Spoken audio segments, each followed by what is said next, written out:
Guys यो हेर्नुहोस् पहिला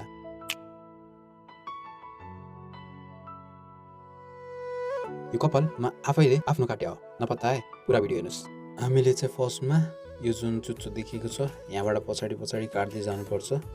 कपाल काट्नको लागि चाहिँ मैले दुईवटा ऐना लिएको छु। एउटा तपाईँले देख्न सक्नुहुन्छ भित्तामा अड्काएको छु, अर्को चाहिँ यो कपाल काट्ने मेसिन छ है त, जसमा चाहिँ यस्तो लेभल भएको वाला भयो भने सजिलो हुन्छ। अर्को चाहिँ क्लिप पनि चाहियो है त। अब म कपाल काट्न सुरु गरिसकेको छु। मैले भने जस्तै यो चुच्चो देख्न सक्नुहुन्छ, त्यहाँबाट मैले पछाडि पछाडि लाँदैछु।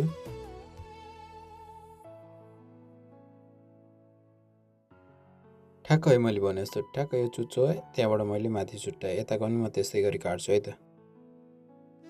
पहिला साइडको काटु देखिने गरी अनि त्यसपछि पछि फेरि ऐनाले काटुला पछाडिको।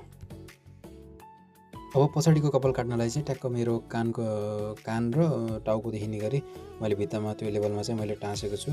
पछाडि आँखा हुनेहरूले त अब नटाँसिने भयो ऐना होइन, अब आँखा नहुनेहरूले चाहिँ यसरी गर्नु होला। अब यहाँ पनि त्यही हामीले टक्क जुन मागमा आइरहेको थियौँ त्यही मागमा अलिक तल तल जानुपर्छ है। यो जुन हाम्रो टाउको पछाडि उठेको भाग हुन्छ तपाईँले छामेर पनि फिल गर्न सक्नुहुन्छ। त्यहाँबाट चाहिँ तल तल तल तल लैजाने टक्क यु आकारको के खाल्टो हुन्छ नि, खाल्टो आकारको के त्यो ल्याएर चाहिँ अनि यताको टुडोमा जोड्ने है त यसरी। अब यो तलको भाग चाहिँ मलाई चाहिँदैन, तपाईँलाई चाहिन्छ भने चाहिँ तपाईँले हाल्न सक्नुहुन्छ। मजाक गरेको यो तलको भाग चाहिँ फाल्नु यसरी, यो माथिको भाग मात्र हामीलाई चाहिने हो।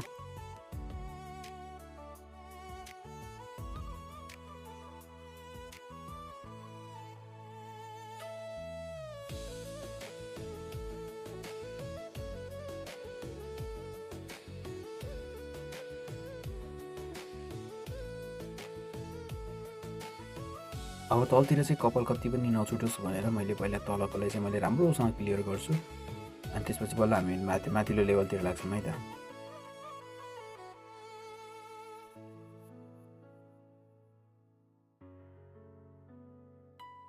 ल हाम्रो तल्लो लेभलको त कटाइ चाहिँ कम्प्लिट भइसकेको छ। अब चाहिँ म यसमा चाहिँ 6 लेभलको चाहिँ क्लिप हाल्नेछु। त्यसपछि हामीले यहाँ चाहिँ काट्न सक्छौँ यो माथिको है त। यो चाहिँ सिउँदो भन्दा अलिकति तलसम्म यसरी काट्ने हो, सिधा सिधा लैजाने देख्न सक्नुहुन्छ। यसरी सिधा सिधा लयो, धेरै भित्र गयो भने फेरि नराम्रो अर्कै कट हुन्छ फेरि होइन। मैले यहाँ स्लो मोसनमा देखाएको छु, हेर्नु यसरी सट्ट माथि लयो बाहिर, सट्ट माथि लयो बाहिर, भित्र जाने होइन है, सिधा जाने माथि, त्यसपछि उता भित्र चाहिँ नछिर्ने, सिउँदोतिर चाहिँ नछिर्ने, यसरी काट्ने है त।